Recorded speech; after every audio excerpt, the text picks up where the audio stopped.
천재적인 뭐 아인슈타인, 빌 게이츠 이런 사람들을 필요한 곳이 아닙니다. 반갑습니다. 김효율입니다. 오늘도 어김없이 찾아왔습니다. 제가 일주일 동안 좀 못 봤죠. 동영상을 많이 못 올렸습니다. 제가 밥을 먹다가 물을 키보드에 쏟아버리는 바람에 키보드가 작살이 났습니다. 그래서 제가 편집을 못하고 하여튼 그렇게 됐습니다.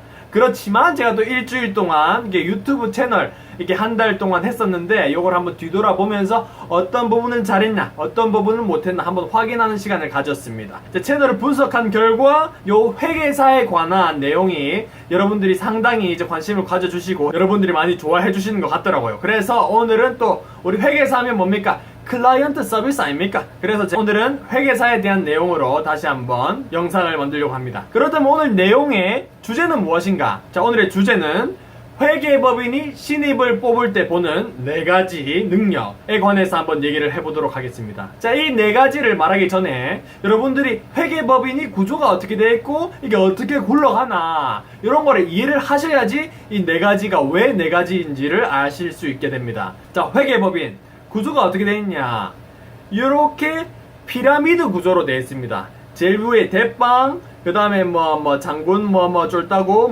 이렇게 되어 있습니다. 하여튼 신입은 제일 밑에, 피라미드 제일 밑에 있어요. 이게 무슨 말이냐, 이게 제일 반복적이고 제일 시간이 많이 들어가고 이런 어려운 업무, 이렇게 막 머리를 써야 되는 어려운 업무 말고 그냥 몸이 힘들고 그런 업무들 있잖아요. 구질구질한 업무들, 그런 애들을 제일 밑에, 신입이 제일 많죠. 신입이 또 뭡니까? 월급도 제일 작습니다. 요런 애들을, 요 중에 제일 밑에 있는 애들을 시켜야지 회계법인이 돌아갑니다. 뭐냐, 무슨 말이냐. 이렇게 회계법인은 이제 인력을 갈아서, 사실 갈았다는 말이 이제 합법적인 범위 안에서 이렇게 인력을 써서 회계법인이 이렇게 이익을 낼 수 있는 구조입니다. 그렇다면은 좀 바로 또 4가지 회계법인이 이렇게 신입을 뽑을 때 고려하는 4가지 능력을 한번 바로 얘기를 해보도록 하겠습니다. 첫 번째 뭐냐, 내 한 몸 바쳐서 일을 하려는 태도. 그러니까 내 한 몸, 온몸을 다 바쳐가지고 충성을 다하고 일을 열심히 해가지고 일을 끝마칠 수 있다. 이러한 태도를 보게 됩니다. 시간을 맞춰서 그 압박 속에서 이겨내 나갈 수 있는 힘. 아까도 말했듯이 회계법인은 공산품을 만드는 그런 업종이 아니에요. 그렇다면 뭐다? 서비스업, 사람들의 노동력을 갈아서 이익을 내는 구조라고 했습니다. 여러분의 노동력에서 나오는 거죠. 그렇다면은 회계법인은 이거를 어떻게 판별을 할까요? 어떻게 이 사람이 이 압박 속에서 이 빠른 이 데드라인을 맞춰야 되는 이 압박 속에서 업무를 잘 해나갈 것인가? 바로 학점입니다. 학점. 근데 여러분들 생각하실 수 있어요. 학점이 높다고 다 천재거나 매우 뛰어나거나 그렇지는 않습니다. 경험해보면 알아요. 학점이 높다고 이렇게 회계법인이 다 잘 적응하는 건 아니에요. 근데 가장 최소한으로 나타낼 수 있는 바로 큰 증거는 뭐냐? 임마 이거 시간 맞춰서 숙제는 냈다. 이겁니다. 임마 잘하는지 못하는지는 학교에 교수님마다 수업마다 다를 수 있지만 적어도 학점이 높으면은 숙제 기한 내에는 냈다. 바로 그겁니다. 우리 회계법인은 뭡니까? 이 모두 이게 다 거의 대부분의 이게 서비스는 데드라인이 있어요. 마감일이 있어요. 그러니까 이 마감일에 맞춰서 일을 딱 해야 됩니다. 잘하든 못하든 어쨌든 해야 돼요. 제가 이제 일하는 쪽, 세무 쪽에서는 이 마감일이 있으니까 국가가 정해줬어요. 내가 마음대로 바꿀 수가 없어. 그럼 뭡니까? 이 숙제를 요까지 해라 했을 때 요까지 이때까지 맞춰서 낼 수 있는 사람, 바로 학점이 높으면은 적어도 숙제는 그 시간에 맞춰서 냈다. 그렇습니다. 학점이 중요합니다. 그렇다면 두 번째는 뭐냐? 두 번째, 다 같이 잘하는 사람. 다 같이 잘해요. 다 같이 잘해 뭡니까? 팀워크입니다. 팀워크. 아까도 말했다시피 이게 구조가 이렇게 돼 있으면은 팀이 구성이 됩니다. 제일 밑에 이제 사원, 신입, 두 번째 시니어, 매니저, 파트너 이렇게 간단하게 할 수 있는데, 그러니까 팀으로 구성되어 있는데 일을 할 때는 커뮤니케이션이 돼야 됩니다. 커뮤니케이션. 왜냐면은 이게 이제 한 사람만 일을 하면은 이게 비효율적이 돼요. 팀이 딱 봤을 때 일을 딱 시켜도 모든 사람이 다 똑같이 할 수가 없거든요. 어떤 사람은 편안하게 쉴 때도 있고 일이 없을 때도 있고 어떤 사람은 일이 많아서 쓰러질 사람도 있어요. 그렇다면은 제일 위에 이제 회계법인 위에서 이제 보는 그 주인 입장에서는 골고루 이렇게 노는 사람 없이 적당하게 다 뿌려져야지 돈이 새는 게 없습니다. 이게 그러니까 시간이 남는 게 없이 이제 꾸준하게 한 사람이 너무 안 몰리고 잘 분배돼서 팀이 돌아갈 때 매우 이제 효과적이죠. 효율적이죠. 어쩔 수 없이 한 사람이 담당해야 되는 부분이 많을 수 있습니다. 또 이럴 때 뭐냐, 팀을 위한 희생할 수 있는 사람, 이런 사람이 필요할 수 있어요. 왜냐면 모든 사람이, 그러니까 한 사람이 할 일인데 모든 사람이 나눌 수가 없는 일이 있을 수 있잖아요. 그럼 한 사람이 해야 되는데 그 한 사람이 희생하는 능력, 팀을 위한 능력, 이런 게 필요할 수 있습니다. 팀을 위한 능력. 즉, 다 같이 이제 커뮤니케이션을, 의사소통을 자주 하고, 이제 힘든 사람이 있으면은 덜 힘든 사람한테 나눠서 이제 다 팀 전체적으로 효과적으로 한 사람 나고자 없이 다 끌고 갈 수 있는 능력, 팀워크를 가지고 있는 사람, 이런 능력을 본다. 그렇다면 회계법인은 구체적으로 이런 걸 어디서 확인을 하나? 바로 클럽 활동, 동아리 활동. 사람들이 이제 팀으로, 그룹으로서 활동을 했을 때 회계법인이 딱 봅니다. 아, 임마 이거 그래도 그룹 안에서 자기 역할은 딱 하고 사람들 안에서 일을 할 수 있는 능력은 있네.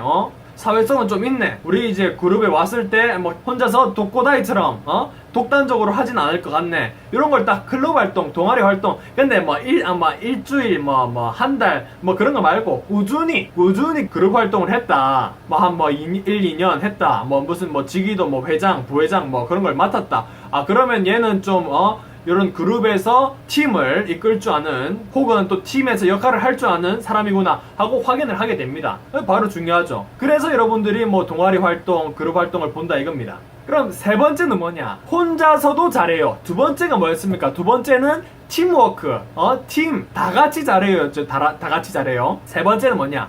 혼자서도 잘해요입니다. 혼자서만 잘해요 아닙니다. 혼자서만 잘하면 안 됩니다. 혼자서도, 팀도 잘 해야 되지만 혼자서도 잘 해야 된다. 이게 무슨 말이냐? 회계법인이 한 2, 3년 이제 경력이 있는 사람들은 이게 너무 빡세고 이게 영혼을 파는 게 직업인지 알게 됩니다. 아, 이거 진짜 힘들고, 사실 가족이 있는 사람들은 가정에 이제 많이 시간을 할애하지도 못하고 바쁜 시간대에는 이게 다 알고 있습니다. 그렇다면은 조금 눈을 뜨면은 이게 다 다른 쪽으로 이직을 많이 해요. 이제 2, 3년 차 되면은 조금 이제 냄새도 맡고 경력도 있고 좀 할 줄 안다. 그러면 이렇게 이직을 하게 돼요. 그렇다면 뭐냐? 이렇게 턴오버, 이게 구직, 이직 이게 너무 활발합니다. 나갔다 들어왔다 많이 해요. 그러면은 이게 가끔씩 이제 하다가 나간 사람이 있으면은 인수인계 없이 다음 이제 신입이 조금 이제 들어왔다가 이제 이렇게 정신도 못 차렸는데 새로운 프로젝트를 해야 되는 순간이 있습니다. 그럴 때는 뭐냐? 사실 이렇게 가르쳐 주는 것 자체도 위에 사람 입장에서는 이게 시간이 나가는 일이에요. 그냥 공짜로 그냥 책 읽고 공부해 이렇게 되는 게 아니라 클라이언트마다 이게 다 이게 특성이 있으니까 이걸 해야 되는 게 있는데 사람이 나가버리면 이런 걸 못하는 거죠. 그렇다면은 이제 밑에 애들이 예전에 작년에 했던 거 조서를 보고 공부를 하게 됩니다. 그러면 이제 눈치가 있어가지고 요거를 찾아보고 저건 찾아보고 혼자서 할 줄 아는 능력이 매우 필요합니다. 왜? 어쨌든 제가 물어보면 윗사람한테 물어봐야 되잖아요. 근데 윗사람은 뭐다? 내보다 월급이 많은 사람, 월급을 많이 받는 사람, 즉 이제 한 시간당의 가치가 회사 입장으로서는 매우 높은 사람입니다. 근데 내가 이제 1번부터 100번까지 다 물어본다. 그렇다면은 위에 사람 입장에서는 임마 이거 골치 아프네. 물론 모르는 건 물어봐야 되죠. 근데 터무니없는 거, 이거 간단하게 이제 옆 사람한테 물어봐도 되는 거, 요거를 물어본다. 처음부터 끝까지 필요 없는 거를 계속 물어본다. 깨우치지 못한다. 그렇다면은 이건 물론 이제 개인차가 있을 수 있습니다만은 위에 사람 입장에서는 당연히 힘들죠. 이 애들을 다 가르쳐 줘야 되는데 나도 지금 빨리 일하고 집에 가야 되는데 못하면 처음부터 다 끝까지 가르쳐 주는 게 누가 좋아하겠습니까? 그러니까 혼자서도 잘하는 친구를 뽑게 됩니다. 어차피 똑같이 이제 1시간을 써가지고 예를 들어 1시간을 써가지고 해야 되는 일이다. 그럼 위에 사람이 1시간 하는 것보다 밑에 값싼 노동력을 가진 사원이 하는 게 회계법인 입장으로서는 가장 좋겠죠. 이제 이거를 회계법인은 어떻게 확인하냐? 여러 가지 방법이 있을 수 있겠죠. 성적은 어쨌든 이제 혼자서 하는 거니까 성적 보겠고, 또 이런 거 같은 경우는 이제 인터뷰 시에 물어볼 거예요. 아마 학교 다니면서 살면서 제일 힘들었던 점 뭐냐, 제일 잘했던 점 뭐냐, 이런 걸 이제 인터뷰를 하면서 얘가 어떻게 스스로 이제 문제 해결을 혼자서 잘 했냐, 이런 거를 이제 질문을 하면서 또 파악을 할 수 있겠죠. 대부분 성적이나 인터뷰를 통해서 이런 능력, 세 번째 능력을 알 수 있을 것 같습니다. 그렇다면 네 네 번째는 이제 뭐 제 개인적인 생각인데 한번 제가 추가를 해봤습니다. 아까도 말했다시피 이제 회계법인은 이게 턴오버, 즉 이제 이직이 매우 많은 직업이에요. 왜냐 너무 힘드니까. 그러면은 이제 회계법인 입장에서는 솔직히 말해서 그렇게 막 천재 필요 없습니다. 어쨌든 밑에 애들을 하는 거는 반복적인 업무, 뭐 그냥 시간 많이 들어가는 업무 이런 걸 위주로 해요. 막 천재적인 뭐 아인슈타인, 빌 게이츠 이런 사람들을 필요한 곳이 아닙니다. 여러분 천재를 뽑지 않아요. 천재는 뭐냐? 또 자기를 더 잘 알고 있어. 내가 천재인 걸 알고 있어. 그럼 천재들은 뭐 대부분요 경험 딱 하고 내가 좀 뭐 할 줄 안다. 그러면 뭐 좋은 자리 찾아서 나갑니다. 다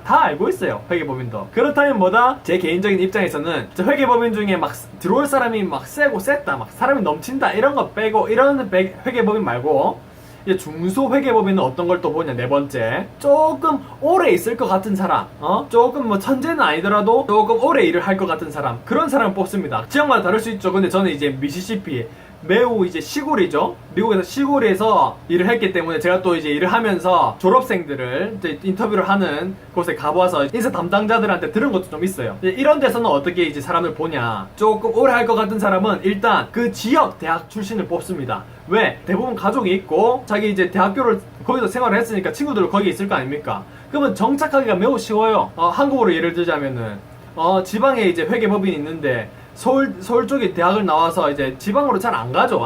뭐 가족이 있는 경우가 고향이 아니라면은 서울에 있다가 뭐 지방으로 회계법인 가겠습니까? 또 뽑지도 않아요. 어차피 또 갈 거 알거든. 그럼 어차피 갈 거 알면은 뭐 비슷비슷하니까 사원 뽑으면 제 신입 뽑는 입장에서는 그냥 좀 약간 뭐 말끔하게 보통 이상은 하고 그래 좀 오래 있고 가족 있고 지방에 사는 애 그런데 뽑아서 하는 게 훨씬 이익입니다. 왜? 새로 또 바꾸면 너무 귀찮거든. 이게 회계법, 중소회계법인은 그런 인사 쪽에 그런 사람들을 투자를 많이 안 해요. 이 규모가 일단 작고 그런 거를 이제 할 만큼의 여유가 없습니다. 그렇다면 아까 말한 대로 이렇게 오래 있을 것 같은 사람. 실제로 들은 얘기인데 우리 파트너가 얘기를 하기를, 제 파트너가 제일 보스인데 파트너가 얘기하기를 처음에 들어왔는데 뭐 CPA, 그러니까 미국에서 CPA 있고 없고 이거 상관이 없대요. CPA를 이제 있는 사람 뽑으면은 대부분 뭐 조금 잘한다 싶으면 1, 2년 안에 나가고 버티지를 못한대요. 자기가 잘난 걸 알고 있으니까 내가 이제 뭐 일주일에 뭐 60시간, 70시간 일하는 거를 일을 이해를 못하는 거야. 버티지를 못하는 거야. 그리고 또 경력직이 아닌 이상 다른 지역에서 신입을 뽑는 경우는 거의 없다. 여러분 그러니까 아무리 좋은 그 회계법인, 미시시피에서 회계법인 매우 거의 1등 가는 회계법인도 미시시피 주립대학교에서 나오는 1등이랑 하버드 1등이랑 누굴 뽑겠습니까? 하버드에 안 뽑습니다. 하버드에 본 적이 없어요. 한국에서 말하는 좋은 아이비리그 그런 애들 본 적이 없습니다. 제일 잘 나간 회계법인이라도. 사실 뭐 아이비리그 애들이 뭐 회계법인 오는 경우도 많이 없겠지만 그러니까 어쨌든 중요한 점은 뭐다? 내가 거기에 오래 있을 거다라는 걸 보여주셔야 됩니다. 내가 거기 가정이 있다, 아니면 내가 여기 오래 살았다, 오래 이제 있을 그런 이유가 있다, 이런 거를 이제 인터뷰 때 얘기를 해주시면은 혹시 또 그거 아시죠? 여러분들 이제 이력서에 주소를 적는 경우가 있습니다. 적는 경우에는 제가 그 지원하는 그 주소에 맞춰서 뭐 친구 주소를 빌리든지 뭘 하든지 해서라도 거기에 이제 내가 이게 좀 오래 머물 수 있다, 그런 거를 보여주시면은 큰 회계법인은 잘 모르겠지만 소 회계법인에는 효과가 있을 수 있다. 요거를 알아주시면 좀 팁이 될 것 같습니다. 자, 그렇습니다. 제가 오늘 또 제가 간단하게 요약을 하자면은 첫째, 내 한 몸 바쳐서 일하는 태도, 열정적인 태도. 두 번째, 다 같이 잘해요. 팀워크. 우리 모두 다 같이 잘합시다. 세 번째, 혼자서도 잘해요. 누가 뭐 꼭 1부터 100까지 가르쳐 주지 않아도 혼자서도 할 수 있는 능력. 그리고 네 번째, 나 이 회계법인에 조금 오래 있을 것 같습니다. 내가 여기 있을 이유가 있어요 라는 걸 보여주는 것. 자, 이 네 가지, 회계법인이 당신을 뽑을 때 보는 네 가지 유용한 팁이 되셨으면 좋겠습니다. 자, 오늘은 여기서 마무리하겠습니다. 자, 지금 현재 구독자 13명, 매우 감사드리고요. 다음 영상을 찍을 때도 많이 댓글 달아주시고 뭐 영어에 관한 얘기도 궁금하시면 댓글 달아주시면 또 거기에 대한 내용도 한번 촬영을 해보도록 하겠습니다. 자, 키보드를 다시 샀기 때문에 다시 편집을 하고 동영상을 열심히 찍을 수 있도록 노력하겠습니다. 감사합니다.